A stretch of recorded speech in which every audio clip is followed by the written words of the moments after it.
بسم الله الرحمن الرحيم.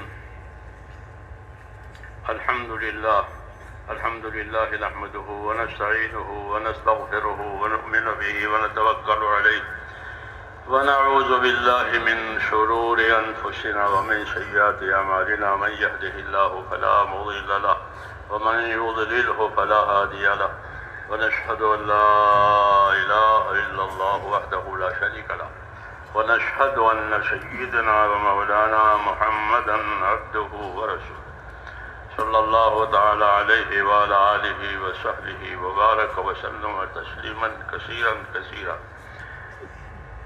اللهم زينا نبينا محمدا صلى الله عليه وسلم بما هو أهله وزي الأنبياء كلهم خيرا وسلام على المرسلين والحمد لله رب العالمين.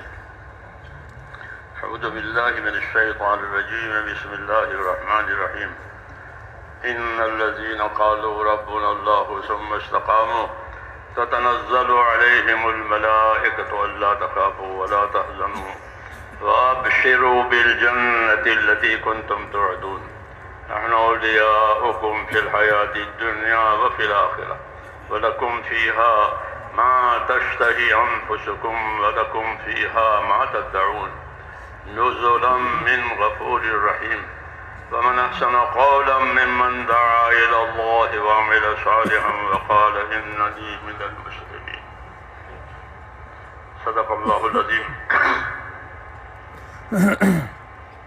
میرے بزرگوں اور پیارے بھائیوں، دین کی باتیں دین کے کاموں کے لیے ہوتی ہے، قاعدے کی بات ہے. تجارت کی باتیں تجارت کے کاموں کے لیے، ایسے ہی دین کی باتیں کہ دین کی باتیں ہوگی دین کے کاموں کے لیے. اس لیے بات بھی ذات مقصود نہیں ہوتی، بلکہ مقصود اس سے کچھ اور ہوتا ہے کہ بات کے ذریعے سے توجہ دلانی ہوتی ہے، رہبری کرنی ہوتی ہے، ذمہ داری کی فکر یا طریقہ کار بتانا مقصود ہوتا ہے. یہ ہوتے ہیں بات کرنے کا مقصد. اس لیے ہماری بھی بات کرنے کا یہی مقصد ہے کہ تبلیغ، اس کو آنا تو ہے پہنچانا. عربی زبان کا لفظ ہے کہ تبلیغ، کہ پہنچاؤ، پہنچا دینا.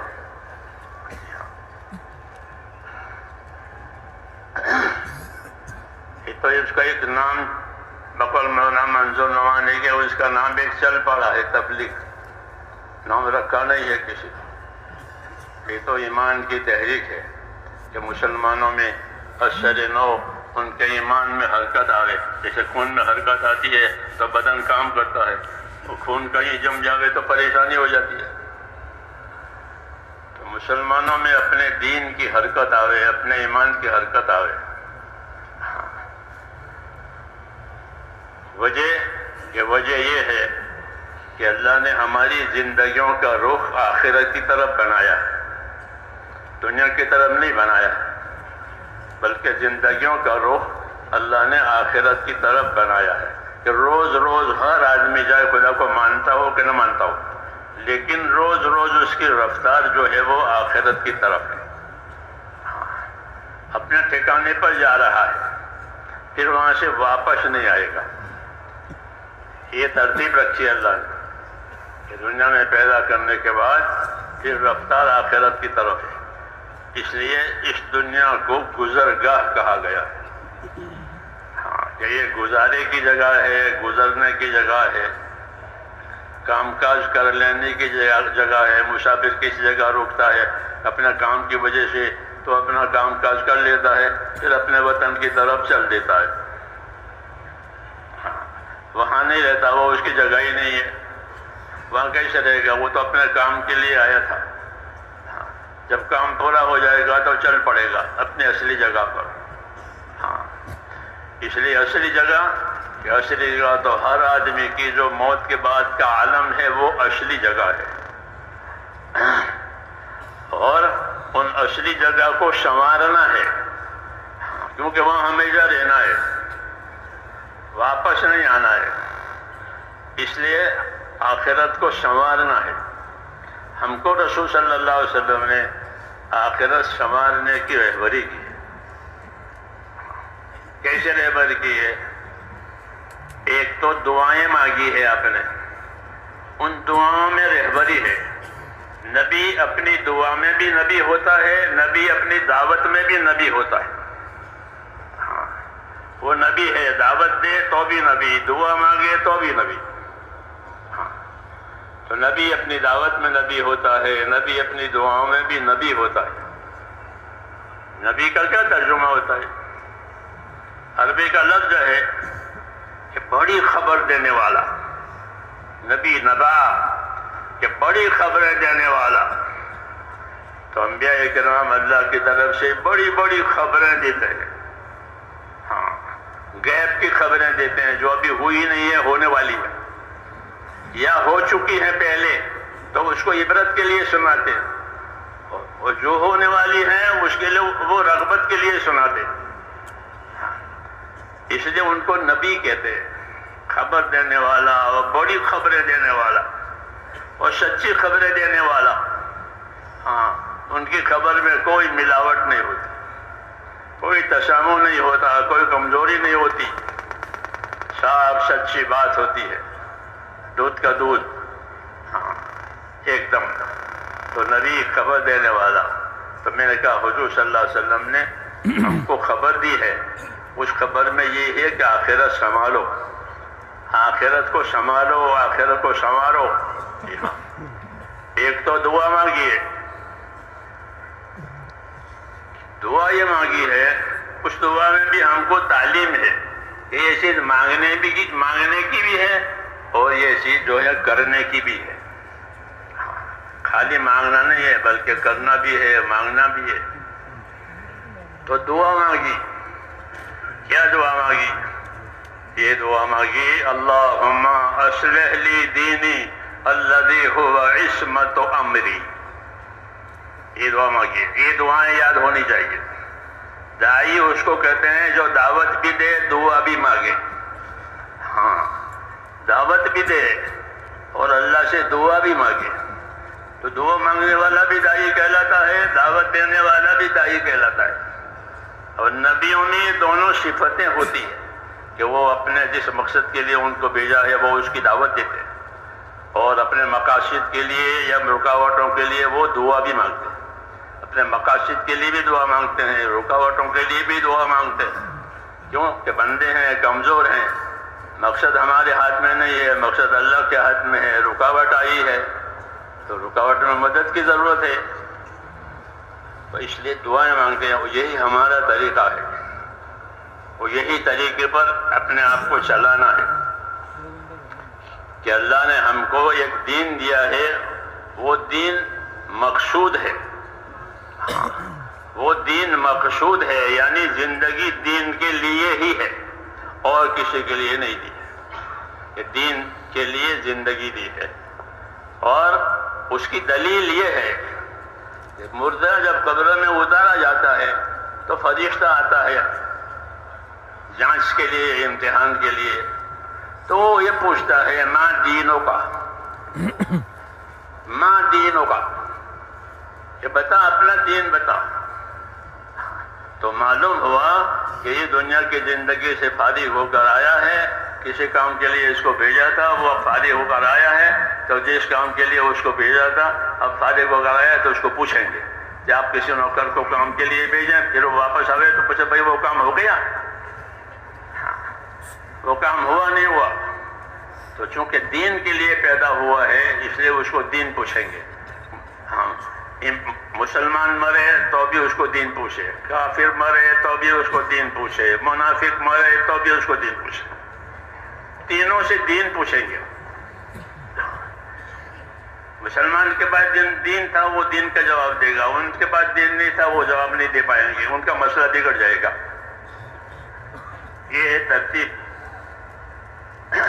تو میں نے کہا دنیا کی زندگی اللہ تعالیٰ نے ہم کو دین بنانے کے لیے دی کہ یہاں اپنا دین بناؤ. اس لیے حضور صلی اللہ علیہ وسلم دعا مانگتے تھے اللہم اصلح لی دینی الذی هو عصمت امری. یا اللہ میرا دین بنا دے. یا اللہ میرا دین سنوار دے کہ وہ تو میرے کام کی اصل بنیاد ہے، وہ تو میرے معاملوں کی اصل بنیاد ہے، وہ میرا دین ہے دنیا میں۔ تو کہا ہاں یہ دعا رہبری کے لیے بھی ہے اور حاجت روائی کے لیے بھی ہے۔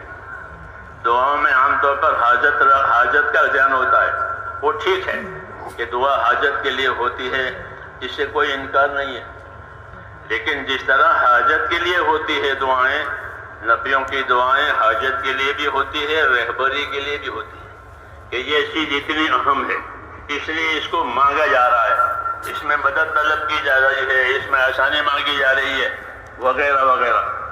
تو دعا مانگ رہے ہیں کہ اللہم اصلح لی دینی الذی هو عصمت امری، یا اللہ میرا دین سنوار دے، میرا دین سنوار دے کہ وہ تو میرے معاملے کی اصل بنیاد ہے، کہ میرا وجود ہی یہاں دین کے لیے ہے۔ جب پیدا ہوا تھا اذان کہی تھی، اور جب مرنے لگا تو کلمہ یاد دلایا تھا کہ اپنے مرنے والے کو کلمہ یاد دلاؤ حدیثوں میں، تو جب پیدا ہوا تو اذان دی تھی، مرنے لگا تو کلمہ، تو دونوں دائیں بائیں دونوں ایک ہی چیز ہے۔ یہ علامت ہے کہ اس کو اسے خاص کام کے لیے یعنی دین کے لیے پیدا کیا تھا۔ تو وجود ہمارا میرے دوستو اس دنیا میں یہ دین کے لیے ہے۔ اللہم اصلح لی دینی، یا اللہ میرا دین سنوار دے کہ وہ تو میرے کام کی اصل بنیاد ہے، کہ میرا وجود اور میری صلاحیتیں اسی کے لیے ہے، کہ میرا وجود بھی دین کے لیے اور میری صلاحیتیں بھی دین کے لیے، جانی، مالی، ذہنی، فکری جتنی صلاحیتیں ہیں وہ تمام صلاحیتوں کو دین پر لگانے کا حکم ہے، ہاں، کہ کسی صلاحیت سے بے دینی کا ظہور نہ ہو، بلکہ تمام صلاحیتیں دین پر لگے۔ ہاں، ادخلوا فی السلم کافہ، اپنے دین میں پورے داخل ہو جاؤ، ایک ٹانگ باہر ایک ٹانگ اندر، ایسا پورے۔ ادخلوا فی السلم کافہ، اپنے دین میں پورے آ جاؤ۔ تو اس لیے حضور دعا مانگ رہے ہیں کہ اللہ میرا دین سنوار دے کہ وہ تو میری اصل بنیاد ہے۔ دین کے سنوارنے کا کیا مطلب ہے؟ دین کے سنوارنے کا ایک مطلب یہ ہے کہ دین کے بارے میں جو یقین ہونا چاہیے وہ یقین اندر پیدا ہو جائے، کہ بغیر دین کے کوئی بھی کامیاب نہیں ہوگا۔ ہاں، یہ پکی بات ہے، یہ پکی بات ہے کہ بغیر دین کے کوئی طبقہ انسانوں کا کامیاب نہیں ہوگا، نہ تاجروں کا، نہ مزدوروں کا، نہ حاکموں کا، کوئی بھی۔ یہ اپنی جگہ رہیں طبقے، لیکن ان سب کی کامیابی کا مدار اللہ نے ان کے دین پر رکھا ہے۔ اس لیے کہا کہ ہمارا دین سنوار دے کہ وہ تو ہماری اصل بنیاد ہے، اصل بنیاد ہے نجات کے لیے بھی، اور اصل بنیاد ہے رہبری کے لیے بھی، کہ دین ہوگا تو آخرت میں نجات ہوگی، دین ہوگا تو یہاں صحیح رہبری ہوگی، حق کیا ہے، باطل کیا ہے، حلال کیا ہے، حرام کیا ہے، ظلم کیا ہے، انصاف کیا ہے، یہ دین بتائے گا، یہ دین بتائے گا کہ انصاف کیا ہے، ظلم کیا ہے، حق کیا ہے، باطل کیا ہے، سچ کیا ہے، جھوٹ کیا ہے۔ ہاں، جس طرح روشنی میں ہر چیز کھل جاتی ہے، کہ کانٹا پڑا ہے، چابی پڑی ہے زمین پر، ہاں روشنی ہو گئی، تو کانٹے سے بچے گا اور چابی اٹھا لے گا، کام کی چیز ہے۔ تو ایک روشنی ہے، ایک رہبری ہے، اس لیے اس کا سنوارنا ضروری ہے کہ اپنا دین ہمارا سنور جائے۔ اور دین سنوارنے کا مطلب کہ اندر دلوں میں اللہ تعالیٰ سے صحیح تعلق ہو جائے۔ ہاں، یہ ضروری ہے کہ ہمارا تعلق اللہ تعالیٰ سے صحیح ہو جائے۔ اللہ سے کیا تعلق کریں گے؟ اس کا تو کوئی رشتہ دار نہیں ہے، اس کے برابر کوئی نہیں ہے، کہ اللہ سے تعلق عبادت اور بندگی کا ہے۔ ہاں، یہی تعلق اللہ نے ہمارے درمیان میں پھیلایا ہے، تم سب میرے بندے ہو۔ جنات اور انسان اور ملائکہ یہ سب اللہ کے بندے ہیں، تو بندگی والا تعلق اللہ تعالیٰ نے دیا ہے، اور دین اسی کی رہبری کرے گا کہ اللہ کی بندگی اور اللہ کی عبادت کیسے صحیح ہو جائے، کیسے بندہ بن کر زندگی گزرے، اس کی رہبری دین کرے گا کہ بندہ بن کر زندگی گزارو۔ کہ بندہ بن کر زندگی گزارنے کا کیا مطلب ہے؟ کہ بندہ بن کر زندگی گزارنے کا مطلب یہ ہے کہ اللہ کے ساتھ ایمان اور اخلاص سے رہو۔ اللہ سے کیسے رہو گے؟ کہ اللہ کے ساتھ ایمان سے اور اخلاص سے رہیں گے، کہ اللہ پر ہمارا ایمان ہے کہ اللہ ہی وہ ذات ہے جو عبادت کے لائق ہے، اس کے سوا کوئی عبادت کے لائق نہیں ہے۔ اللہ ہی وہ ذات ہے کہ جو ہر ضرورت کو پوری کرنے والا، ہر نفع نقصان کا وہ مالک ہے، ہاں ہر حال میں وہ اپنی قدرت سے سب کچھ کرنے والا ہے، اس کی قدرت سے سب کچھ ہوگا۔ تو اللہ کے ساتھ معاملہ عبدیت کا، احتیاج اور محتاجی کا، ہاں اللہ کے ساتھ کہ ہم اللہ کی طرف محتاج ہیں اور ہم اللہ کے بندے ہیں، یہ تعلق پیدا کرنا ہے۔ جتنا اللہ کی طرف اپنی احتیاج بڑھے گی اتنی وہاں سے مدد آئے گی، جتنی احتیاج بڑھے گی اپنی حاجتیں اللہ کو بتائیں گے تو اتنی مدد ہوگی۔ جی ہاں، اللہ کو یہ پسند ہے کہ بندے اس کے سامنے اپنی حاجتیں پیش کریں، اس سے مانگیں، اس سے امیدوار رہیں، اس کے ساتھ اچھا گمان کریں، اس سے نا امید نہ ہوئیں۔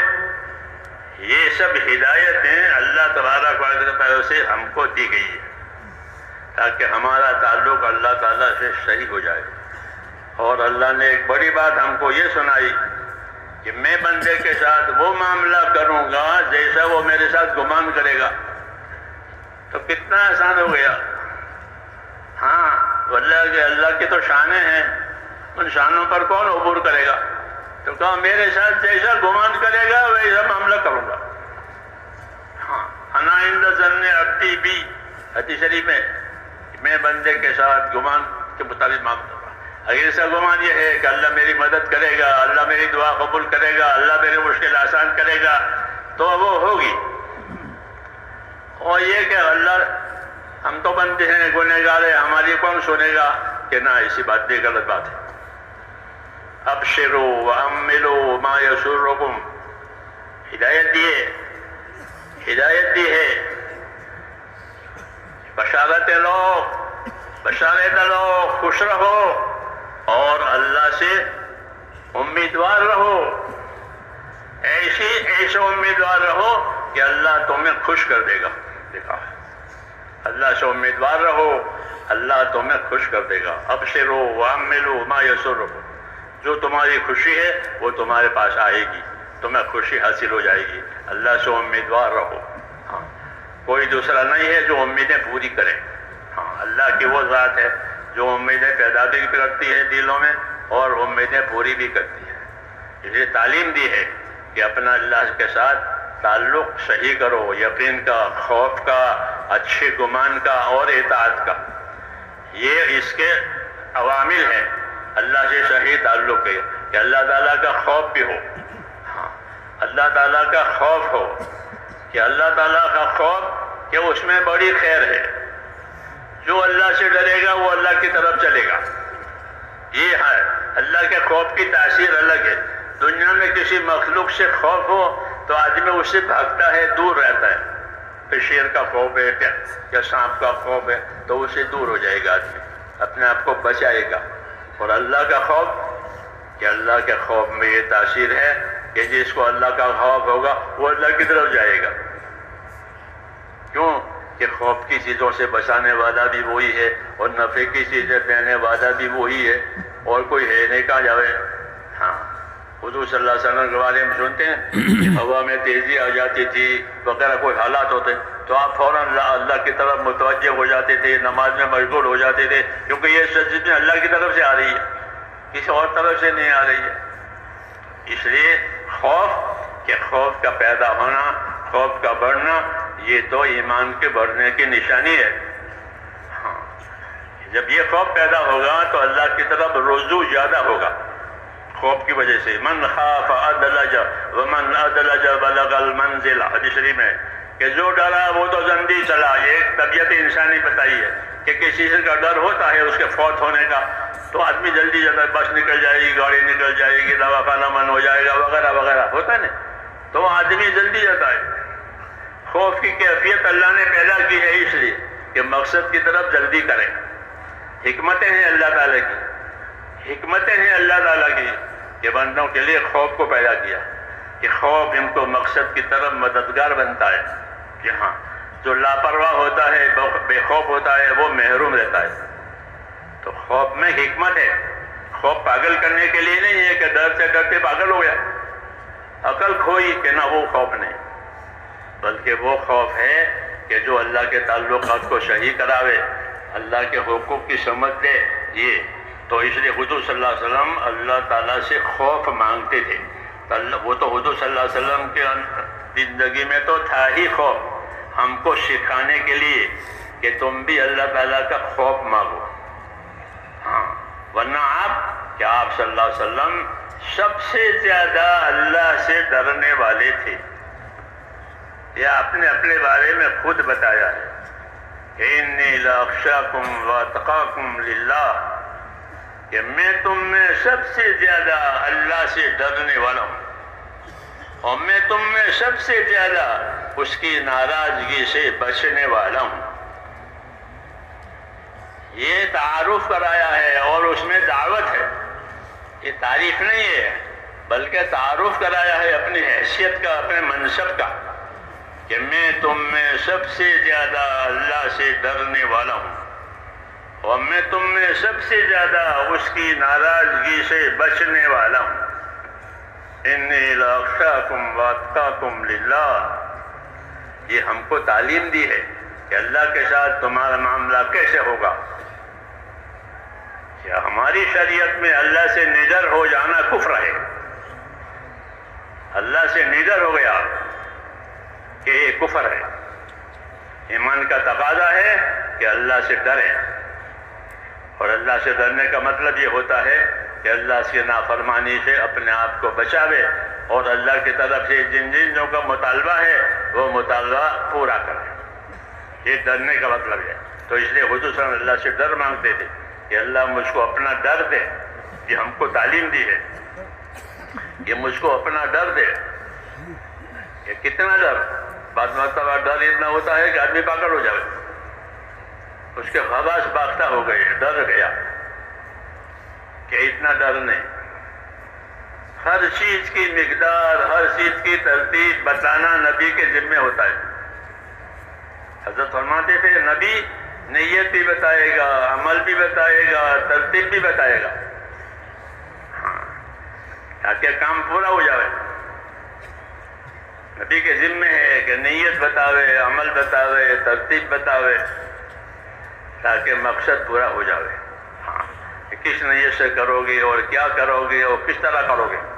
تو نیت، عمل، ترتیب یہ تعلیم ہوتی ہے پیغمبر کی، تاکہ زندگیوں کا رخ اللہ کی طرف صحیح ہو جائے. کیونکہ دین جو ہے میرے بھائیوں، بقول مولانا الیاس صاحب رحمۃ اللہ علیہ کہ دین یہ اعمال کے مجموعے کا نام ہے. دین، دال یا نون، 3 حرف ہے، اور اس کا اطلاق، اس کا مطلب کیا ہوتا ہے کہ دین، تو فرماتے تھے کہ دین وہ اعمال کے مجموعے کا نام ہے. جیسے گلدستہ ہوتا ہے نا پھولوں کا مجموعہ، ایسے دین کہ دین اعمال کے مجموعے کا نام ہے. کہ دین میں بہت سے اعمال ہیں. بعض اعمال کا تعلق دل سے ہے، دل کا عمل ہے. دل کا عمل ہے کہ اللہ پر یقین کرے. ہاں، اس کو ایمان کہتے ہیں کہ اندر سے اللہ پر یقین کر کے اللہ ایک ہی ہے، وہی عبادت کے لائق ہے، اور اس سے ڈرے اور اس سے امیدوار رہے. یہ دل کا کام ہے، یہ دل کا کام ہے. یہ اندر سے ہوگا کہ اندر خوف بھی پیدا ہوا، اندر امید بھی پیدا ہوئی، اندر تعلق بھی پیدا ہوا کہ میرا دل میرا پروردگار ہے جس نے مجھ کو پیدا کیا ہے اور اپنی عبادت کے لیے پیدا کیا ہے. جی ہاں، یہ اندر دل کا تعلق اس کے بعد اعضاء و جوارح کا تعلق، اعضاء و جوارح کا تعلق، تو اعضاء و جوارح کے لیے اس کا دین دیا ہے، آنکھوں میں آنکھوں کا دین، کانوں میں کانوں کا دین، ہر چیز کا دین، ہر چیز کا دین ہے کہ دلوں میں کیا ہوگا، کہ دلوں میں ایمان اخلاص ہوگا۔ حدیثوں میں ہے اللہم طہر قلبی من النفاق، یا اللہ میرے دل کو نفاق سے پاک کر دے۔ نفاق حضور کے زمانے میں تھا، منافق لوگ تھے، اب کوئی منافق نہیں ہے، یا کافر ہے یا مشرک ہے۔ پھر دعا کیوں مانگی ہے؟ پھر دعا کیوں مانگی ہے کہ میرے دل میں سے نفاق نکال؟ تو یا نفاق سے مراد یہ ہے کہ اخلاص کا نہ ہونا، بناوٹ، یہ بناوٹ میرے دل میں سے نکال دے۔ اللہم طہر قلبی من النفاق، کہ یا اللہ نفاق میرے دل میں سے نکال دے، بناوٹ نکال دے، حقیقت میرے دل میں پیدا کر دے۔ اللہم طہر قلبی من النفاق وعملی من الریا، یہ اسی پر قرینہ ہے اس کے اوپر، اور میرے عمل میں سے ریاکاری نکال دے۔ یہ تعلیم ہے کہ دل میں اخلاص ہوگا، نفاق نہیں ہوگا، عمل میں بھی اخلاص ہوگا، ریاکاری نہیں ہوگی۔ اللہم طہر قلبی من النفاق وعملی من الریا ولسانی من الکذب، اور میری زبان کو جھوٹ سے بچا لے۔ کیونکہ یہ سب نفاق کے اعمال ہیں، اندر کچھ باہر کچھ، زبان پر کچھ، جی ہاں، یہ تو اس سے پاکی، یہ تعلیم ہے کہ معاملہ اللہ تعالیٰ سے اندر سے باہر سے صاف، کہ اللہ میرے دل کو پاک کر دے نفاق سے، یعنی دل ایسا نہ ہو کہ اس میں اخلاص نہ ہو، بلکہ اللہ کی طرف توجہ ہو، اللہ کی طرف انابت ہو، اور اللہ کی طرف دل کا رخ ہو۔ جی ہاں، تو کافر منافق کا رخ نہیں ہوتا اللہ کی طرف، وہ بناوٹ کرتے ہیں۔ اس لیے کہا کہ میرے دل میں سے نفاق نکالے، طاہر قلبی من النفاق وعملی من الریا، اور میرے عمل میں سے دکھاوا نکال دے، کہ میرا عمل لوگوں کے دکھانے کے لیے نہیں ہو، یا کسی ظاہری غرض کے لیے نہ ہو، بلکہ میرا عمل اس لیے ہو تاکہ میرا اللہ مجھ سے راضی ہو جاوے، اور جو تقاضا میرے اللہ نے مجھے دیا ہے اپنی بندگی عبادت کا، وہ مجھ سے پورا ہو جاوے۔ جی ہاں، وہ تقاضا مجھ سے پورا ہو جاوے۔ اس لیے کہا میرے عمل کو ریا سے، اور میرے دل کو نفاق سے، اور میری آنکھ کو خیانت سے بچا لے، کہ میری نظر میں خیانت نہ ہو۔ وائے نہیں میرا خیانت، ہاں، کہ نظر میں خیانت ہوتی ہے۔ چور چوری کرنے کے لیے آتا ہے تو سب دیکھتا ہے، اور لوگ بھی دیکھتے ہیں، وہ بھی دیکھتا ہے، لیکن چور کی نگاہ میں اور دوسروں کی نگاہ میں فرق ہے۔ کہ چور کی نگاہ وہ اپنے تقاضے کے لیے ہوتی ہے کہ کہاں مقام ہے، کون غافل ہے، کون بے، تو اس کا سامان اٹھا لے۔ یہ دوسروں کی نظر ایسے نہیں ہوتی ہے، وہ اپنے سامان کی حفاظت، اپنے کام کی حفاظت میں، تو اس کی نگاہ الگ ہے، وہ خیانت کی نظر ہے، اس نظر میں خیانت ہے۔ تو اس لیے کہا کہ میرے دل کو نفاق سے پاک کر دے، اخلاص سے بھر دے، اور میرے عمل کو ریا سے پاک کر دے، اس میں للہیت پیدا کر، کہ میری حرکت جو ہے وہ تیری رضا حاصل کرنے کے لیے ہو۔ عمل حرکت کا نام ہے، تو میری حرکت کہ وہ تیری رضا حاصل کرنے کے لیے ہو، ہاں، اور اس میں کوئی دغا نہ ہو۔ اس لیے کہا میری آنکھ کو بھی خیانت سے بچا لے، دغا سے بچا لے۔ تو زندگی کی صفائی کی یہ شکلیں بتائیے کہ ہماری زندگی میں نفاق نہیں ہوگا، ریاکاری نہیں ہوگی، خیانتیں نہیں ہوگی، تو کیا ہوگا کہ اخلاص ہوگا۔ اللہ کو راضی کرنے کے لیے دل دیا ہے، اور پھر دل کے بعد بدن کے اعضاء ہیں، تو بدن کے اعضاء کو اللہ تعالیٰ نے عمل کے لیے پیدا کیا ہے۔ بدن کے اعضاء سے عمل ظاہر ہوگا، ہاں، اچھا یا برا۔ یہ بدن کے اعضاء قیامت میں جو عمل ان سے ہوئے ہیں ان کی گواہی دیں گے۔ آنکھیں گواہی دے گی آنکھیں گناہوں کی، ہاتھ پاؤں گواہی دیں گے اپنے اپنے گناہوں کی، یہ خود بولیں گے۔ یہ فضائل کی کتابوں میں حضرت شیخ نے بہت تفصیل سے لکھا ہے۔ تو بدن کے اعضاء عمل کے لیے ہیں، بدن کے اعضاء عمل کے لیے ہیں، تو وہ عمل قائم ہو جاوے جو مطلوب ہے، اس کے خلاف کوئی عمل نہ ہو۔ یہ تعلیم دی ہے کہ دلوں میں یقین آوے، اللہ کی طرف رجوع آوے، اخلاص آوے، اور اعضاء میں اتباع آوے۔ حاضہ میں اتباع ہے، کس چیز کی اتباع؟ کہ حق کی اتباع، سنت کی اتباع. ہاں حاضہ سے ہاں اس طرح اپنی زندگی کو سنوارنے کے لیے یہ راستہ بتایا اور دعا مانگی کہ اللہ میری زندگی سنوار دے. اللہم اصلح لی دینی، میری زندگی میرا دین سنوار دے، میری دنیا سنوار دے، میری آخرت سنوار دے. یہ دعائیں مانگی، میری دنیا سنوار دے کیونکہ دنیا میں میرا گزارا ہے، دنیا میں میرا گزارا ہے. آدمی یہ دنیا گزارے کی جگہ ہے، یہاں سے آدمی گزرتا ہے روز روز پھر گزر جاتا ہے. تو یہ میرا گزارا ہے کہ میری دنیا بھی سنور جاوے، اس میں کوئی بات ایسی پیدا نہ ہو جاوے کہ جو میرے گزارے بھی میں نقصان کرے اور میرے مقصدی حیات میں بھی رکاوٹ بنے، اور میری آخرت سنوار دے.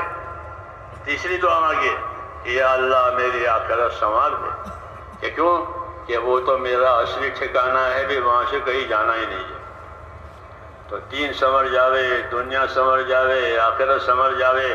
ہاں اس سب کے لیے اللہ تعالیٰ نے رسول کو بھیجا ہے اور دین دیا ہے. کہ دین تو ہے ہی دین، کہ دین صحیح معنی میں آیا یعنی اندر کا یقین صحیح ہو گیا، خدا کا خوف پیدا ہوا اور جان مال کا استعمال اللہ کے حکموں کے مطابق ہو گیا. یہ دین ہوا، یہ دین ہوا. کیونکہ جان اور مال کی جتنی طاقتیں اللہ تعالیٰ کی طرف سے ہم کو ملی ہے وہ نعمت کے طور پر بھی ہے اور امانت کے طور پر بھی ہے. اس میں دونوں پہلو ہے کہ یہ نعمتیں جان یعنی حیات امانت ہے. ہاں موت تو مصیبت ہے. موت کیا ہے؟ مصیبت الموت، قرآن شریف مصیبت الموت، موت مصیبت ہے. اور حیات کہ حیات نعمت ہے، کہ ہاں حیات نعمت ہے. حدیث میں ہے کہ سب سے افضل آدمی کون ہے؟ کہ من طال عمرہ وحسن عملہ، کہ افضل آدمی وہ ہے کہ جس کی عمر لمبی ہوئی اور اعمال اچھے ہوئے. کہ برا کون ہے؟ کہ عمر لمبی ہوئی اور اعمال برے ہوئے. تو حیات نعمت ہے، زندگی نعمت کے طور پر دی ہے. ہاں تو جس طرح زندگی نعمت ہے ایسے ہی زندگی امانت بھی ہے. امانت ہونے کا مطلب یہ ہوتا ہے کہ ہم اس کے مالک نہیں ہیں، کیونکہ امین آدمی امانتوں کا مالک نہیں ہوتا بلکہ وہ امانت سنبھالنے کا ذمہ دار ہوتا ہے. تو ہمارے بارے میں یہ کہا گیا کہ زندگیاں امانت ہے تمہارے پاس، اس لیے وہ زندگی کو کوئی نہ بگاڑے. ہاں زندگی نہ بگاڑے بلکہ زندگی کو سنبھالے. زندگی سنبھلتی ہے دین سے اور بگڑتی ہے گناہوں سے، نافرمانیوں سے. اس لیے دین کو سنبھالنا اس کی تعلیم دی ہے تاکہ یہ مصیبت نہ بن جائے. اور ہماری دنیا سنوار دے، جو مانگا ہماری دنیا سنوار دے. دنیا تنگ نہ ہو جائے ہمارے اوپر بلکہ ہماری دنیا حیات طیبہ بنے. یہ قرآن پاک میں ہماری دنیا کیسی بنے؟ کہ ہماری دنیا حیات طیبہ بنے، پاک زندگی بنے. قرآن کریم میں اس طرح اشارہ کیا ہے، ہم کو رہبری دی ہے کہ من عمل صالحا من ذکر او انثی وهو مؤمن فلنحینہ حیاتا طیبہ. ہماری زندگی پاکیزہ زندگی بنے، پاک زندگی. کس سے پاک؟ کہ کفر سے پاک، نافرمانیوں سے پاک، تنگیوں سے پاک، عداوتوں اور دشمنیوں سے اور فساد سے پاک. اسے کہا حیات طیبہ، پاک زندگی. پاک زندگی کے کیا اصول ہیں اور پاک زندگی کی کیا بنیاد ہے؟ تو کہا من عمل صالحا من ذکر او انثی وهو مؤمن فلنحینہ حیاتا طیبہ. کہ جو لوگ نیک عمل کریں گے اس حالت میں کہ ان کا ایمان یقین صحیح ہوگا، یعنی وہ ایمان والے، یقین والے، اخلاص والے ہو کر نیک اعمال کرتے رہیں گے، تو ایسے لوگوں کو دنیا میں جینے کے لیے پاک زندگی دیں گے. حیاتاً طیبہ، پاک زندگی دی جائے گی کہ کہ وہ کفر سے، نافرمانیوں سے، تنگیوں سے اور دوسری قسم کی بلاؤں سے یہ پاک ہوگی۔ تو زندگی کے پاک ہونے کا زیادہ نفع یہ ہے کہ زندگیاں چونکہ عبادت کے لیے دی ہے اور یہ رکاوٹیں نہیں ہیں تو عبادتیں زیادہ ہوگی، اور یہی اصل اس کا نفع ہے کہ جو زندگی اللہ نے پاک صاف ستھری دی ہے، فراغت دی ہے، تو اس صاف ستھری زندگی اور فراغت کو اللہ کے حکموں پر لگایا اور عبادت میں لگایا جاتا ہے۔ حدیث پاک میں ہے کہ دو نعمتیں بڑی ہیں جو اللہ کی طرف سے بندوں کو دی جاتی ہے، لیکن ہوتی ہے دو نعمتیں مگر کھوٹ کھانے والے اس میں زیادہ ہوتے ہیں۔ اللہ تو نعمت کے طور پر دیتے ہیں دونوں نعمتیں، مگر اس میں لوگ کھوٹ کھاتے ہیں۔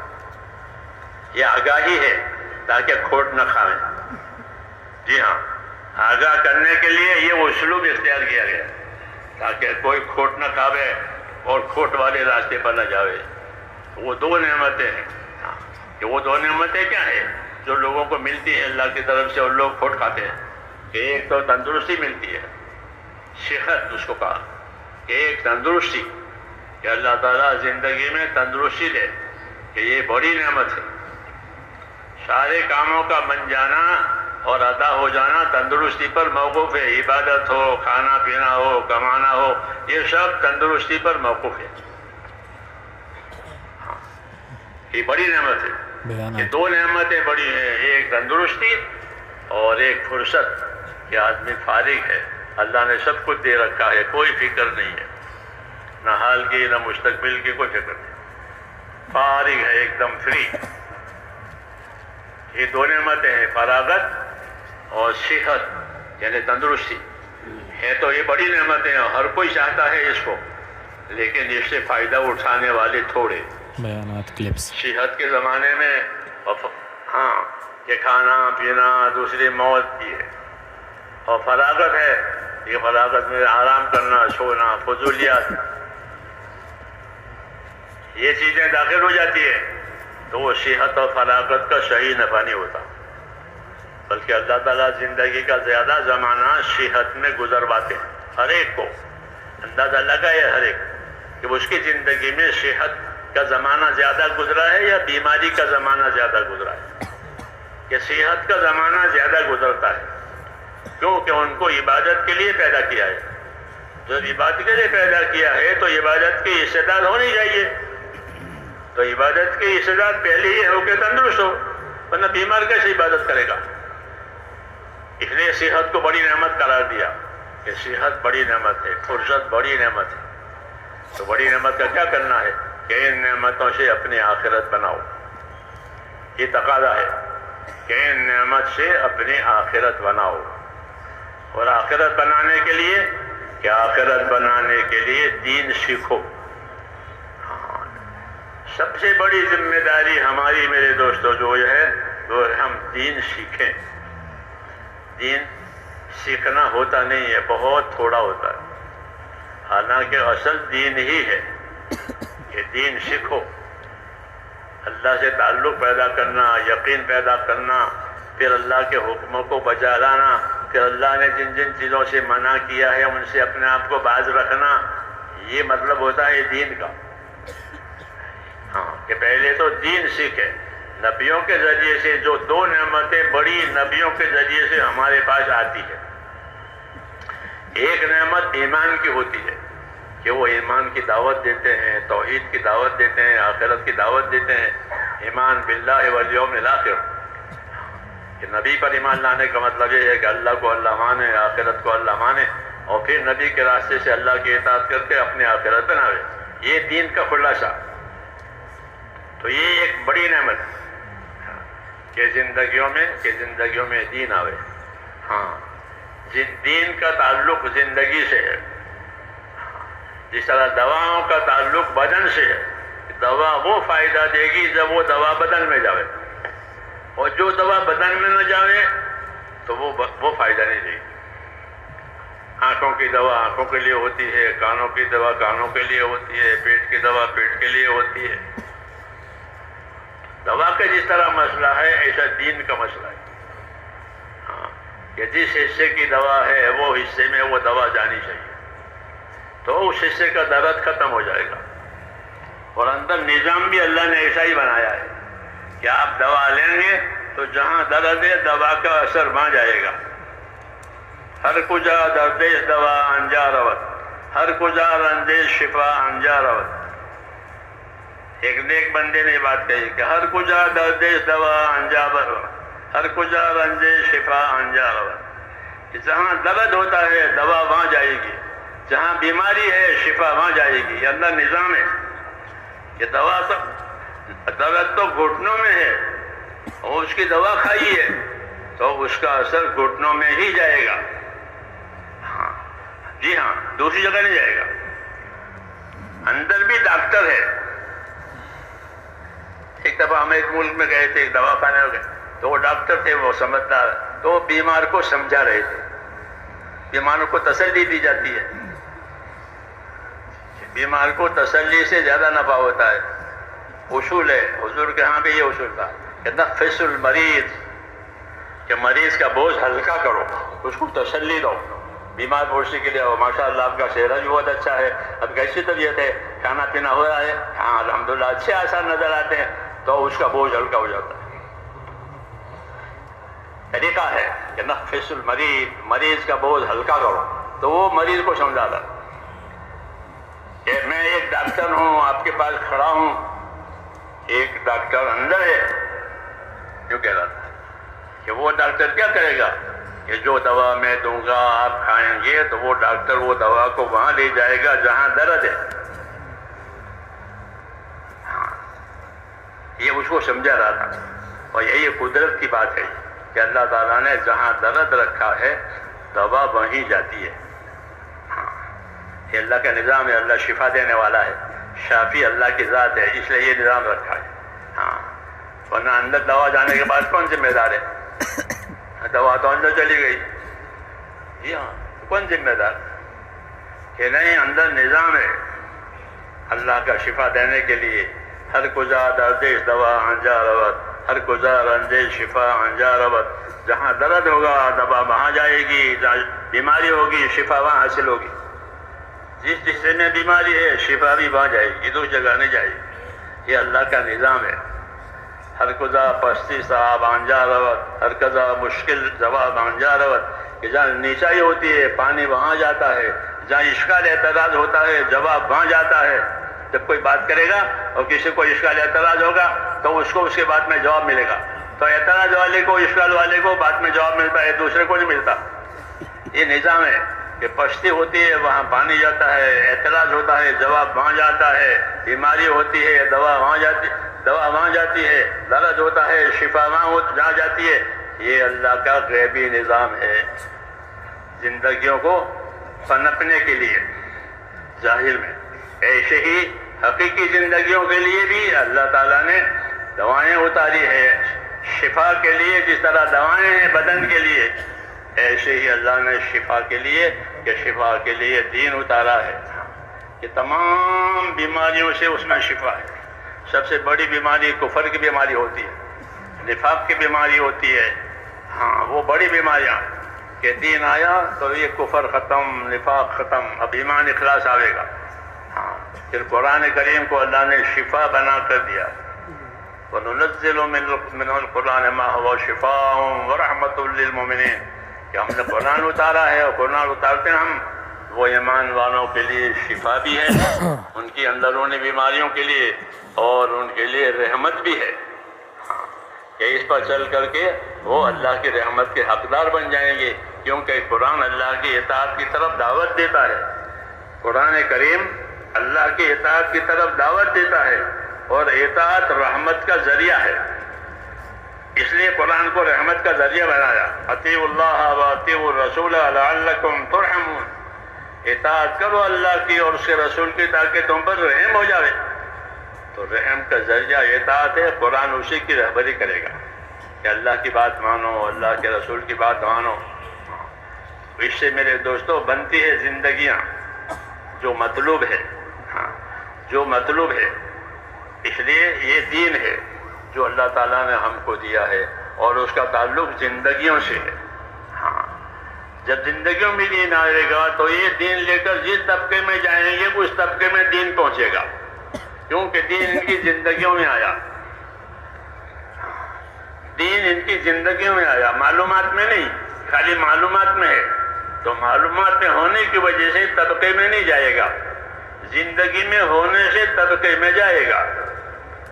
تاجر کے پاس دین آیا تو اس کی تجارت میں دین آئے گا، ہاں وہ اپنی تجارت میں امانت دار رہے گا، سچا رہے گا، ہاں سچا رہے گا، حقوق کی ادائیگی کرے گا، انصاف اور احسان کرے گا معاملات میں، ہاں کیوں کہ اس کی زندگی میں دین آیا ہے۔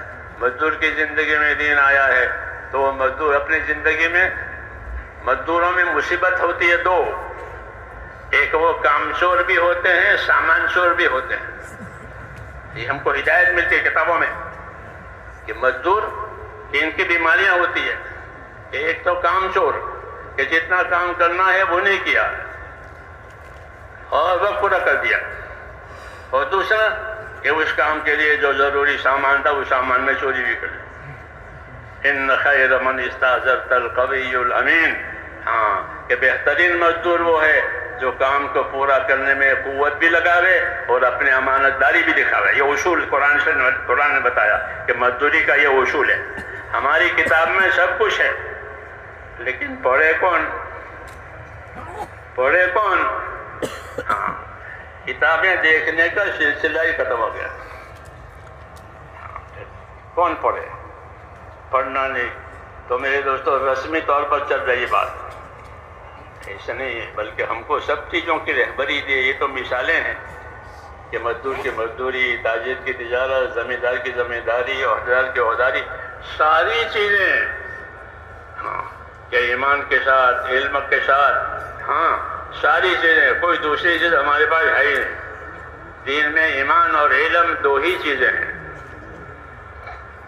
نبیوں کے ذریعے سے کوئی سامان نہیں آتا دنیا کا اور دنیا کی ترقی کا، بلکہ وہ ایمان لاتے ہیں، اللہ سے تعلق پیدا کرو، پھر اللہ کے تعلق کے تقاضے کو سمجھو کہ اللہ سے تعلق پیدا کیا ہے تو اس کا کیا تقاضا ہے۔ جیسے بیوی بچوں سے تعلق ہے تو اس کا کیا تقاضا ہے، کاروبار سے تعلق ہے تو اس کا کیا تقاضا ہے، ایسے ہی اللہ سے تعلق پیدا کرایا ایمان کے ذریعے سے، تو اب اس تعلق کا کیا تقاضا ہے۔ ہاں یہ سمجھنے کے لیے پیغمبر آتے ہیں، وہ اللہ سے تعلق بھی کرا دیتے ہیں کہ یہ لوگوں لا الہ الا اللہ والے بن جاؤ، کامیاب ہو جاؤ گے، اب بن گئے لا الہ الا اللہ والے۔ اب اس کا کیا تقاضا ہے، اس کا کیا تقاضا ہے لا الہ الا اللہ کا، کہ لا الہ الا اللہ کا تقاضا اطاعت ہے، اطاعت ہے۔ نبی اطاعت کے لیے ہی آتا ہے، اطاعت کی دعوت بھی دیتا ہے، اطاعت کی تعلیم بھی دیتا ہے کہ ہماری زندگی اطاعت والی بنے، اللہ کی اطاعت، اللہ کے رسول کی اطاعت اور اپنے ذمہ داروں کی اطاعت۔ اطاعت کے 3 درجے ہیں، اطاعت کے 3 درجے ہیں، اللہ کی اطاعت، اللہ کے رسول کی اطاعت اور اپنے ذمہ داروں کی اطاعت۔ حضور صلی اللہ علیہ وسلم نے آخری وصیت جو عرفات کے میدان میں کی تھی اس میں یہ باتیں کہی تھی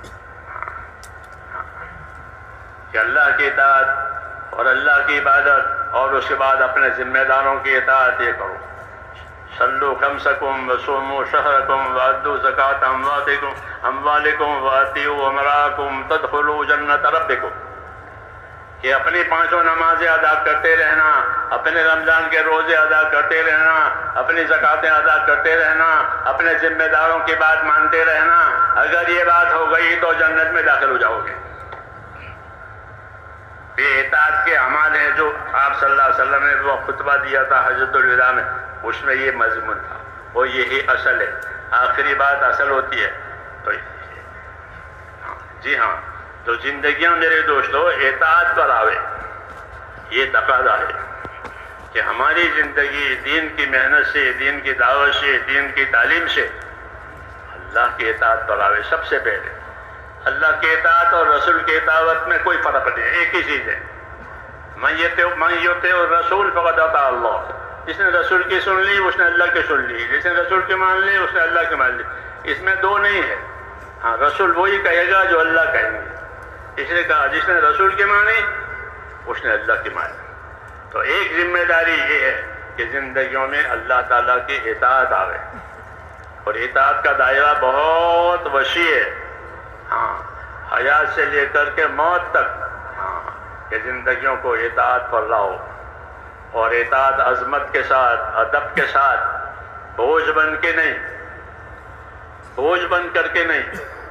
وہی مقصود ہے دعوت سے، وہی مقصود ہے تبلیغ سے کہ ہماری ایک ایک کی زندگیوں میں اطاعت اور تابعداری آ جائے. پھر کچھ کہنا نہیں پڑے گا. جیسے صحابہ کرام کہ انہوں نے اپنی زندگی میں اپنے آپ کو اطاعت کرنے والا بنایا. یہ سب سے بڑا جوہر ہے. یہ اطاعت سب سے بڑا جوہر ہے. ہمیشہ فرشتے اطاعت میں ہی رہتے. لا یعصون اللہ ما امرہم ویفعلون ما یؤمرون. فرشتوں کی صفت بتائی، فرشتوں کی صفت بتائی ہے. یہ فرشتے کہ بالکل اللہ کی نافرمانی نہیں کرتے، اور وہی کام کرتے ہیں جن کا ان کو حکم دیا گیا، اور اس کو اطاعت کہتے ہیں. ہاں، وہی کام کریں گے. تو یہی چیز ہمارے پاس بھی آئی ہے. فرشتوں والی صفتیں، اطاعت کرنے سے فرشتوں والی صفتیں پیدا ہوگی. یعنی آدمی گناہوں سے بچے گا. جیسے فرشتے گناہوں سے معصوم ہیں، آدمی معصوم تو نہیں ہوگا لیکن محفوظ ہوگا. جی ہاں، اطاعت کی وجہ سے وہ گناہوں سے محفوظ ہوگا. ہاں، فرشتے تو معصوم ہیں، انبیاء کرام معصوم ہیں. یہ اپنی اطاعت کی وجہ سے معصوم تو نہیں بنے گا لیکن محفوظ بنے گا کہ آئندہ گناہوں سے اس کی حفاظت ہو جائے گی. اس لیے میرے دوستو، جب گناہوں سے حفاظت ہوگی تو اب اس کی زندگی میں طاعت کا ہی رنگ رہے گا کہ اطاعت ہوگی. ہاں، کہ ایمان میں وہ اطاعت کرنے والا ہے، یعنی اللہ پر یقین کرنے والا، اللہ سے خوف کھانے والا اور اللہ کے حکموں کو پورا کرنے والا. پھر دوسرے نمبر میں عبادت آئے گی اطاعت کے اندر کہ اللہ کی عبادت کی شکل ہمارے ہاں مخصوص ہے. نماز، روزہ، زکوٰۃ، حج، ذکر، تلاوت، یہ عبادت کہلاتی ہے. یہ عبادتیں کہ دعوت و تبلیغ کی محنت کا اثر یہ ہوتا ہے کہ عبادت کی مقدار بڑھ جاتی ہے. ہاں، دعوت و تبلیغ میں لگے ہیں، اللہ کی طرف لوگوں کو بلا رہے ہیں، اللہ کے دین سکھا رہے ہیں، تو اس کا کیا اثر ہوگا کہ ان کی عبادت کا پہلو بڑھ جائے گا. اگر نہیں بڑھا ہے تو یہ کمی ہے، یہ کوتاہی ہے. کس دلیل سے؟ کہ صحابہ کی سیرت سے کہ صحابہ کرام نے جب اس کام میں پاؤں رکھا تو جس طرح ان کا ایمان، یقین، خوف بڑھا، ان کی عبادت بھی بڑھ گئی، ان کی عبادتیں بڑھ گئی. ہاں، دعوت کا اثر ہے کہ دعوت ہضم ہوگی تو عبادت بڑھ جائے گی. ہاں، فرض عبادت تو فرض ہی ہے، وہ تو کرنا ہی کرنا ہے، وہ تو اللہ کا حق ہے. فرائض کے علاوہ نوافل، مستحبات، کہ یہ چیزیں بڑھ جاتی ہیں. ہاں، گویا زندگی میں ایک رنگ آ جاتا ہے عبادت کا جو دکھایا جائے گا.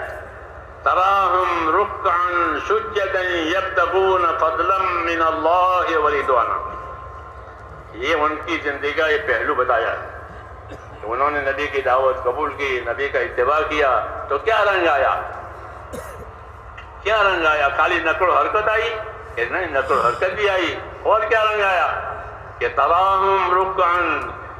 اللہ کہہ رہے ہیں دیکھنے والے کو، تو تم دیکھو گے اصحاب محمد صلی اللہ علیہ وسلم کو تو کس حال میں پاؤ گے؟ کہ تراہم رکعا سجدا.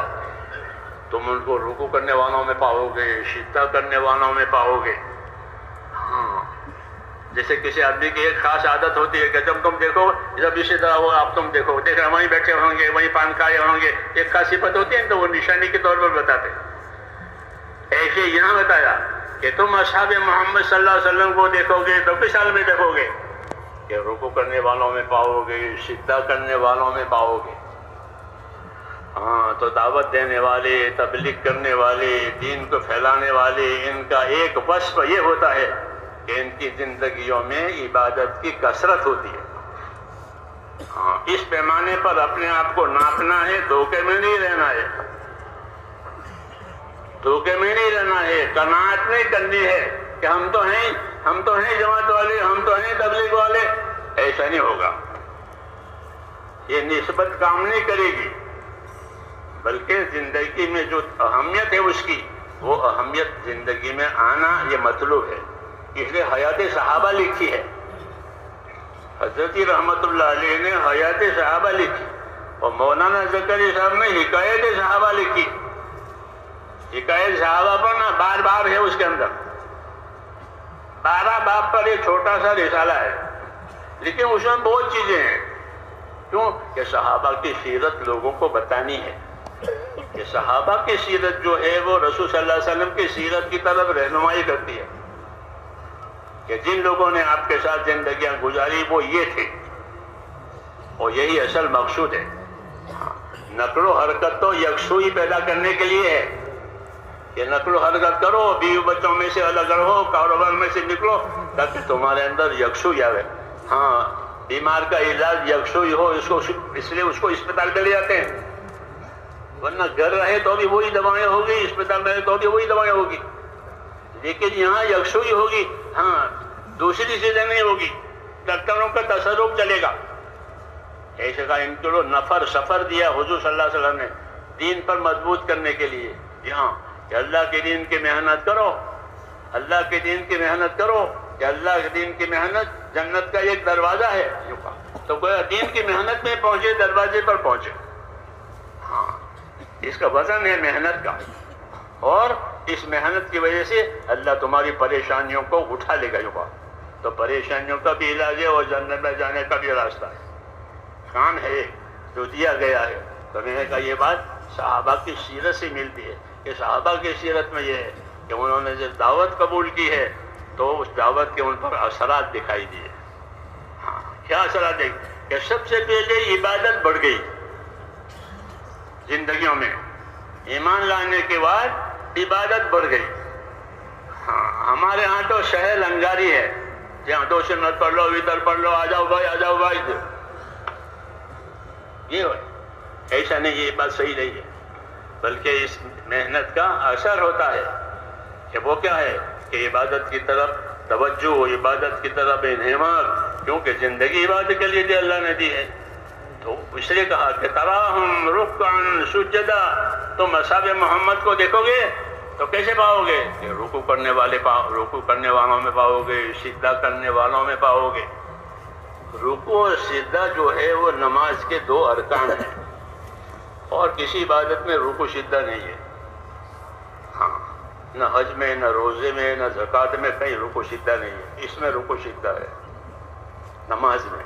تو کہ تم کو رکوع سجدہ پاؤ گے، کبھی آدھے جھکے ہوئے ہوں گے، کبھی پورے جھکے ہوئے ہوں گے. ہاں، کبھی آدھا اپنے آپ کو پیش کر دیا ہے اللہ کے سامنے رکوع میں، اور کبھی پورا پیش کر دیا ہے اللہ کے سامنے. ہاں، کہ گھٹنے بھی ٹیک دیے، پیشانی بھی ٹیک دیا. تراہم رکعا سجدا، یہ کیفیت اللہ کو پسند ہے. اس لیے آنے والی امت کو یہ دکھا کہ تم اصحاب محمد کو دیکھنا چاہو گے تو اس حال میں دیکھو گے. تو یہ علامت ہے کہ دعوت اور تبلیغ کا ایک اثر یہ بھی ہے کہ عبادت کی کثرت ہو جاوے. ہاں، عبادت کی کثرت ہو جاوے، کہ کثرت سے عبادت کرتے تھے. کیوں کہ عبادت کے لیے پیدا ہوئے ہیں. عبادت سے اللہ سے تعلق پیدا ہوتا ہے، عبادت کا ایک خاص نور ہوتا ہے، افضلیت اور بندگی کی شان پیدا ہوتی ہے. تو اس لیے یہ رہبری ہے کہ تم ان کو رکوع سجدوں میں پاؤ. تراہم رکعا سجدا. اور چاہتے کیا ہیں کہ یبتغون فضلا من اللہ ورضوانا.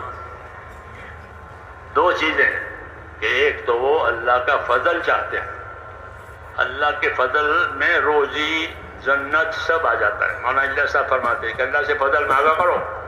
اللہم انی اسألک من فضلک، کہ اللہ سے فضل مانگا کرو، کہ فضل میں روزی بھی آ گئی، فضل میں تندرستی بھی آ گئی، اور فضل میں جنت بھی آ گئی. کہ کوئی آدمی اپنے عمل سے جنت میں نہیں جا سکے گا تو کیسے آئے گا؟ کہ اللہ کے فضل سے جائے گا. یہ کہا کہ اللہ کے فضل، تو فرمایا اللہ سے اپنا فضل مانگو اس کا کہ فضل. تو وہ یہ حضرات اللہ کا فضل مانگتے تھے. ہاں، یبتغون فضلا من اللہ ورضوانا. رکوع سجدوں میں پاؤ گے، یعنی عبادت کی کثرت. یہ علامت ہے دعوت کی کہ دعوت ہضم ہو رہی ہے تو عبادت کثرت سے ہوگی. ہاں، فرائض بھی ادا ہوں گے، نوافل بھی ادا ہوں گے، فوائد بھی ادا کریں گے۔ ہاں، بہت سے لوگوں کو ذمہ نمازیں فوت شدہ باقی ہے۔ جو سمجھدار ہوتے ہیں وہ اس کا حساب لگاتے ہیں کہ ہماری فائتہ نمازیں، فائتہ روزے، فائتہ زکاتیں یہ پوری ہو جاوے، کیونکہ آخرت میں جواب دینا پڑے گا۔ تو یہ کہا کہ ان کی عبادت کا اثر تم دیکھو گے صحابہ میں، کہ وہ رکوع میں پاؤ گے سجدوں اور کثرت سے رکوع اور سجدے۔ حضرت علی فرماتے تھے کہ صحابہ کرام کو دیکھتے تم لوگ تو ان کے پیشانیوں پر سجدوں کے ایسے نشانات ہیں جیسے بکری کے گھٹنوں پر ہوتے۔ بکری کے گھٹنے دیکھنا آگے کے، وہ بیٹھنے کے لیے پہلے اسی کو جو ہے ٹیک دیتی ہے، تو گھس گھس کر کے وہ کھال جو ہے سخت ہو جاتی ہے اور مٹی والا رنگ ہو جاتا ہے اس کے گھٹنے کا، بکری کا، یعنی ان کے کھال سخت ہو جاتی ہے۔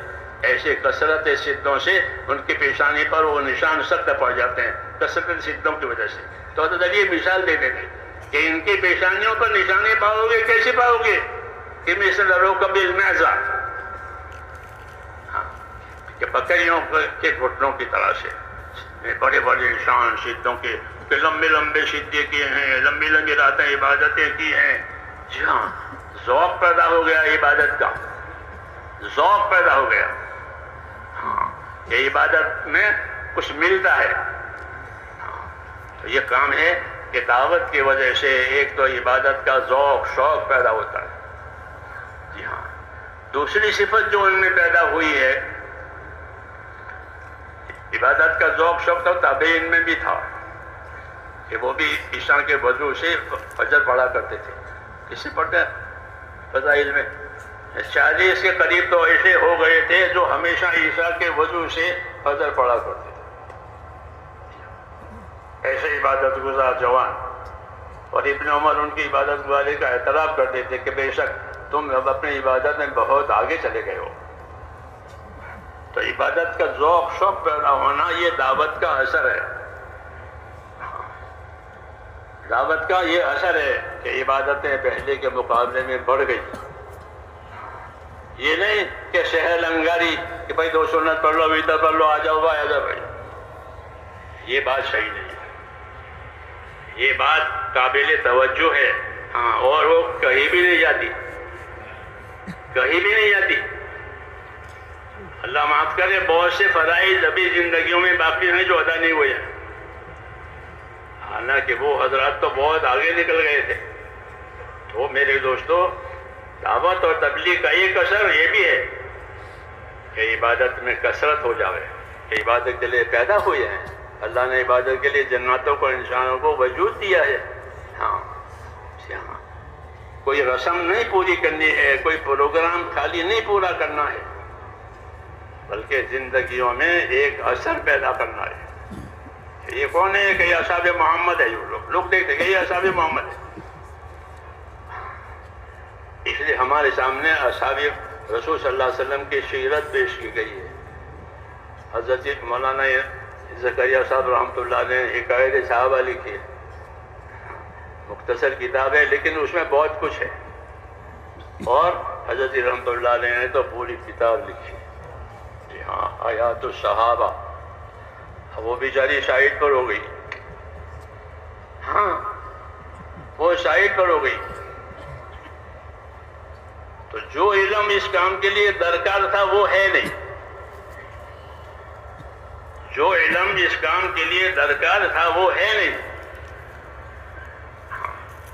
فرماتے تھے حضرت کہ مجھے جو کچھ کہنا تھا امت سے وہ میں نے اس کتاب میں کہہ دیا،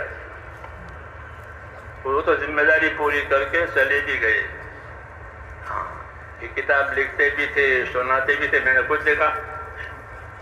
ابھی کتاب پوری چھپی نہیں تھی، بلکہ حضرت لکھتے تھے۔ شروع میں جب میں جماعت میں گیا، 58 کی بات ہے، تو حضرت لکھتے تھے اور کچھ اوراق چھپ چھپ کر آتے تھے دیکھنے کے لیے، اور کچھ تو آپ کے پاس لکھے ہوئے ہوتے مشودہ، تو بعض مرتبہ وہی لے کر آتے تھے عشاء کے بعد پرچہ، اس میں اپنے جو لکھی ہے جب وہ سناتے تھے۔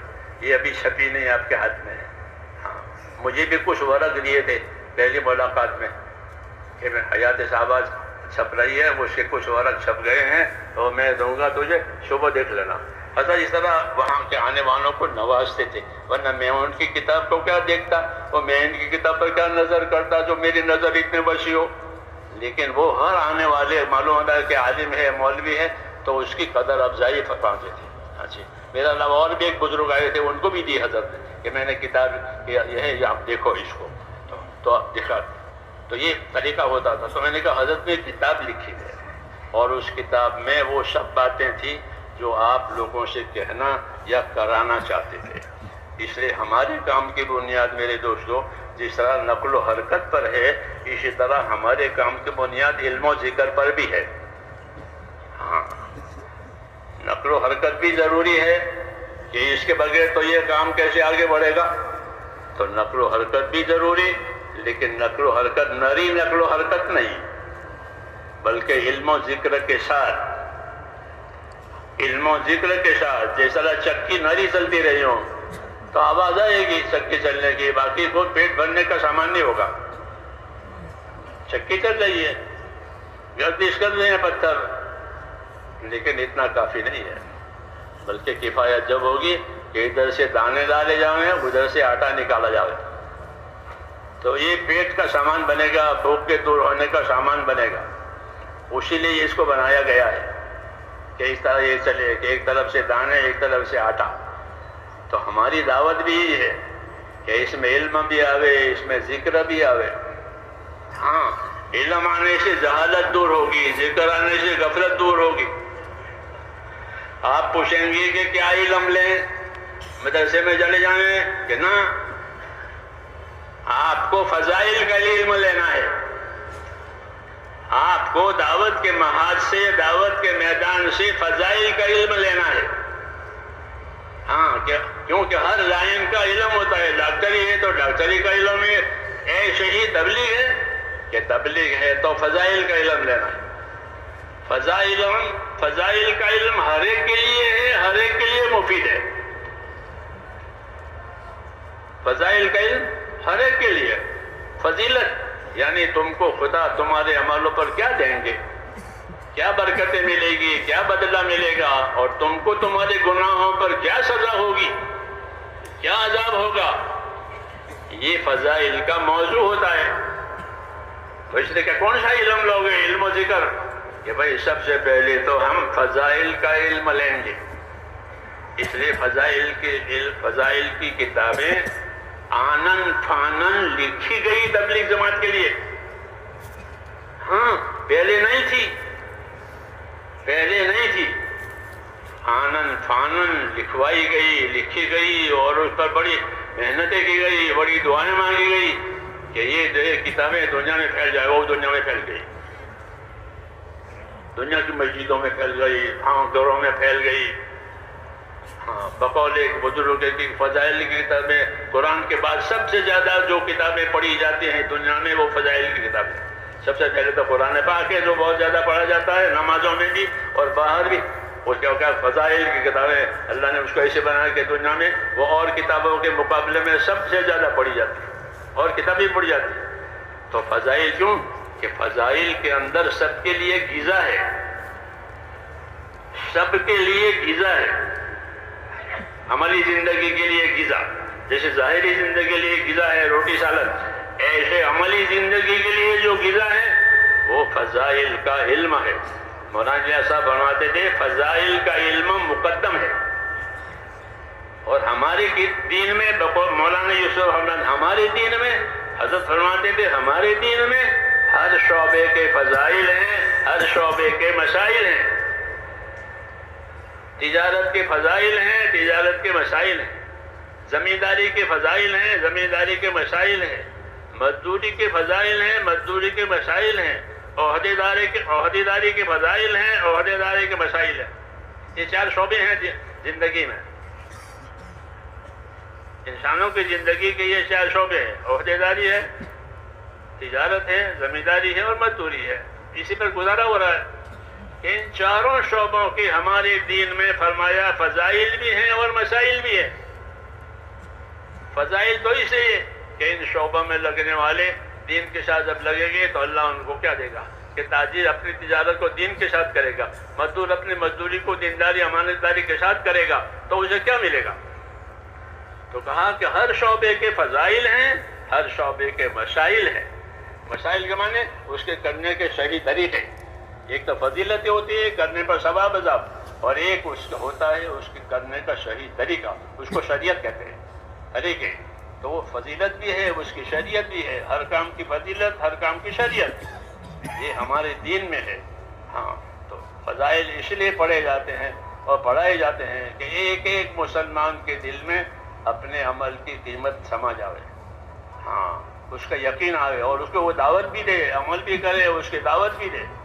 جب دعوت دے گا تو اس کا یقین آئے گا کہ مجھے اس عمل پر اللہ یہ دے گا۔ جب یہ عمل کبھی چھوٹ گیا تو اس کو حسرت ہوگی کہ میرا یہ عمل چھوٹ گیا، آج میری جماعت نکل گئی، آج میری جماعت نکل گئی، آج میری صف اول نکل گئی، تکبیر اولیٰ نکل گئی۔ یہ اس وقت پیدا ہوتا ہے جب فضائل کا یقین آئے، اور فضائل کا یقین ہے تو سب ٹھیک ہے۔ اس لیے حضرت فرماتے تھے کہ فضائل کا علم مقدم ہے، کہ اپنی زندگیوں کو فضائل کے علم سے آراستہ کرو۔ یہ تقاضا ہے کہ جو عمل کرو اس کی فضیلت، جو عمل کرو اس کی فضیلت، ہاں ہے اس کی فضیلت کہ اسے کرنے پر یہ ملے گا اور چھوڑ دینے سے یہ نقصان ہوگا۔ اس لیے صحابہ کرام کے عام مجمع میں یہ بات تھی کہ وہ اپنے عملوں کی فضیلتوں کو یاد رکھتے تھے، کہ اس پر یہ فضیلت ملے گی، یہ فضیلت ملے گی۔ جی ہاں، ابو ہریرہ نے ایک مرتبہ حضرت ابن عمر کو فضیلت سنائی۔ کیا فضیلت سنائی؟ کہ جو آدمی کسی مسلمان کی جنازے کی نماز پڑھے گا اور نماز پڑھ کر دفن تک شریک رہے گا، اس کو 2 قیراط ثواب ملے گا، اور 1 قیراط ہوتا ہے احد پہاڑ کے برابر۔ یہ روایت ابو ہریرہ نے سنائی۔ نماز جنازہ پڑھے، آخر تک شریک رہے تو اس کو 2 قیراط ثواب ملے گا، اور جنازے میں شرکت کیے، دفن میں شریک نہیں ہوا تو 1 قیراط ملے گا، اور 1 قیراط احد پہاڑ کے برابر۔ تو ابن عمر کو اس میں تھوڑا تأمل ہوا کہ پتہ نہیں ابو ہریرہ کو صحیح یاد ہے یاد نہیں ہے۔ کیوں کہ جنازے کی نماز پڑھنا یہ تو کوئی اتنا بھاری عمل ہے نہیں، یہ کوئی بھاری عمل نہیں ہے، حیثیت تک بھی ہے، اس پر اتنا بڑا ثواب، تو انہیں ابو ہریرہ کو تھوڑا التباس تو نہیں ہو گیا کہ کسی اور عمل کی فضیلت ہو اس کے ساتھ لگا دیا ہو جاتا ہے ایسا، مسئلہ بتانے میں بھی اور فضائل بتانے میں بھول چکے۔ اس لیے ابن عمر نے اس پر اپنا یہ تأمل ظاہر کیا کہ ابو ہریرہ سوچ کر کہہ رہے ہو، تو وہ ناراض ہوئے کہ میں ایسی تھوڑی اڑاتا ہوں، اور ناراض ہو کر عائشہ صدیقہ رضی اللہ عنہا پاس گئے اور عرض کیا کہ ام المومنین، وہ جنازے کی نماز، وہ قیراط والی حدیث اس طرح ہے جو میں کہہ رہا ہوں، وہ صحیح ہے؟ تو ام المومنین نے کہا بالکل صحیح ہے کہ جنازے کی نماز پڑھنے والے کو 1 قیراط ثواب ملے گا، اور آخر تک شریک رہنے والے کو 2 قیراط ملیں گے، اور 1 قیراط احد پہاڑ کے بعد۔ تو ابن عمر نے جب یہ پوری بات ان کے سامنے تحقیق کے ساتھ آئی تو انہوں نے فرمایا لقد ضیعنا قیراطنا، لقد ضیعنا قیراطنا، ہم نے تو بہت قیراطیں برباد کر دی۔ کیوں کہ فضیلت معلوم نہیں تھی، اس لیے اہتمام نہیں تھا۔ فضیلت معلوم ہونے سے عملوں کا اہتمام پیدا ہوتا ہے، خصوصاً جب اس کا داعی بھی ہو آدمی ہو کہ اس عمل کے داعی بھی ہے، اس عمل کا داعی بھی ہے، اس عمل کی فضیلت بھی ہے، تو وہ چیز اس کے دل میں اہمیت کے ساتھ اترتی ہے۔ اس لیے اگر وہ کبھی چک گیا تو اس کو حسرت ہوتی ہے کہ اتنا بڑا ثواب مجھ سے مل گیا۔ تو ابن عمر یہ کہا کرتے تھے لقد ضیعنا قیراطنا، ہم نے تو اپنی قیراطیں کھوئی، کیوں کہ ہم کو اس کی فضیلت نہیں معلوم تھی۔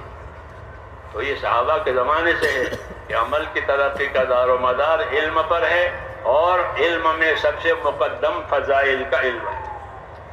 علم و ذکر کو اس کام میں اسی لیے رکھا گیا ہے، ہاں، کہ علم و ذکر ہو، تبلیغ میں علم و ذکر ہو، دعوت میں علم و ذکر ہو، عبادت میں علم و ذکر تو زندگی کی ہر حالت کے ساتھ ہوتا ہے۔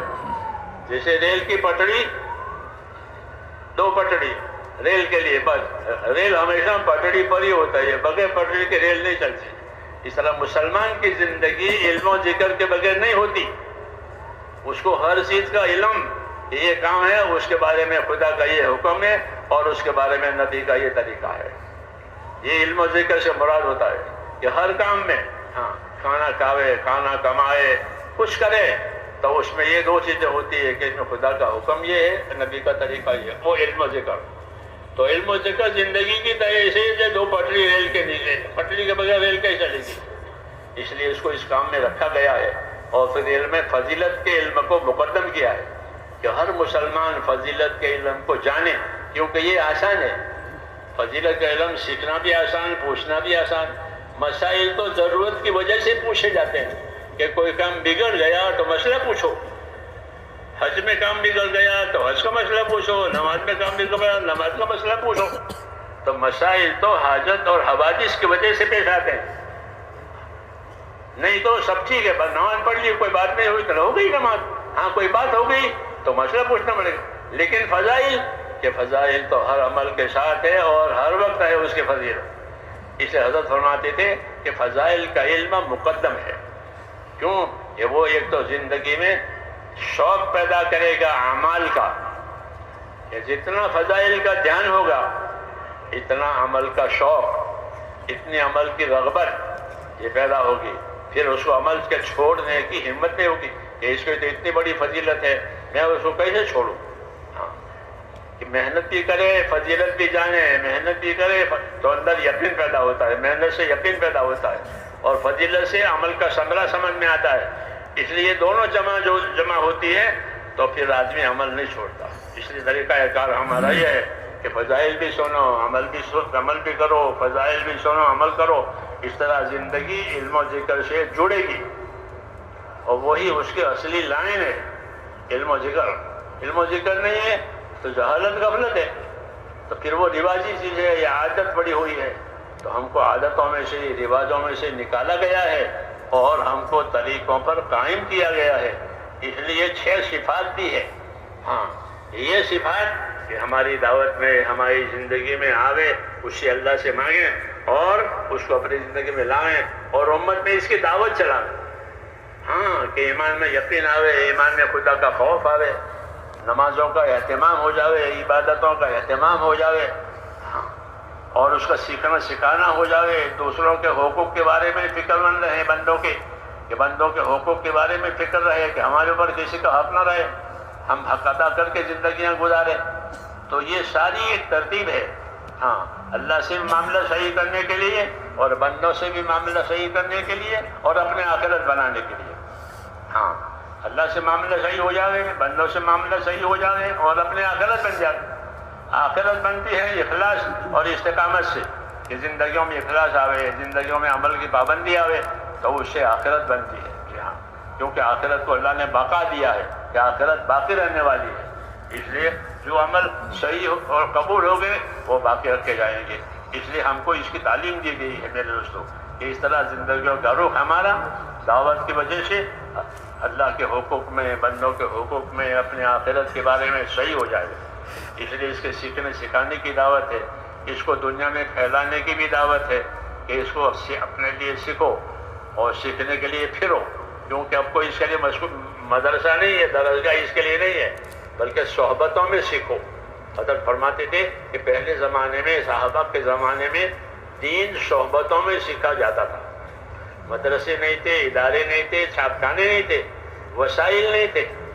تو پھر کیسے سیکھتے تھے؟ ایسے سیکھتے تھے صحبتوں میں. جیسے ہمارے گھر میں ہماری بچیاں گھر کا کھانا پکانا وغیرہ وہ ماں کے ساتھ رہ کر سیکھتی ہے، وہ صحبت کی تعلیم ہے. ایسے ہی دین کی تعلیم، کہ دین کی تعلیم و تربیت کہ ایک دوسرے کی صحبت سے سیکھا جاتا تھا. اور یہ پکی بات ہوتی تھی کہ وہ سکھاوے، وہ سیکھے، اس کی نظر کے نیچے رہے. اس لیے صحابہ کرام صحبتوں سے دین لیتے تھے اور صحبتوں سے دین دیتے تھے. جی ہاں، تو یہ پکا ہوتا ہے کہ وہ عمل بھی نظر آتا ہے، دعوت بھی نظر آتی ہے، تعلیم بھی نظر آتی ہے. تو حضرت فرماتے تھے ہمارا یہ پرانا طریقہ ہے، ایک دوسرے کی صحبت میں رہو، نکلو، پھرو، سیکھو، پوچھو، یاد کرو. یہ کیونکہ یہ زمانہ کتابوں سے نکل لینے کا نہیں ہے. عمریں بڑی ہو گئی، اب کتابوں سے کیسے لوگے؟ تو ضروری دین اور دین کی اہمیت کہ دلوں کے اندر پیدا ہو جاوے۔ اللہ تعالیٰ نے اس زمانے میں یہ دین جیسے دیا ہے، ہاں تو اس میں اس کی اہمیت ہے، ایمان یقین بنے، عبادت بنے، علم و ذکر کا رخ آوے، ایک دوسرے کے حقوق، یہ اس میں مطلوب ہے، اور یہ سارا اللہ اور آخرت کے لیے کرنا ہے۔ اس کے لیے میرے دوستوں وقت مانگا جاتا ہے کہ اپنے آپ کو بھی نکالیں اور دوسروں کو بھی نکالیں، تاکہ زندگی کا رخ صحیح بن جاوے، آخرت کی پڑ جاوے۔ تو اس کے لیے سب حضرات تیار ہیں، اور جو تقاضے دیے جائیں اس کام کو چلانے کے لیے، اس کے لیے بھی آپ حضرات تیار ہیں؟ ہاں تو اپنے آپ کو پیش کریں۔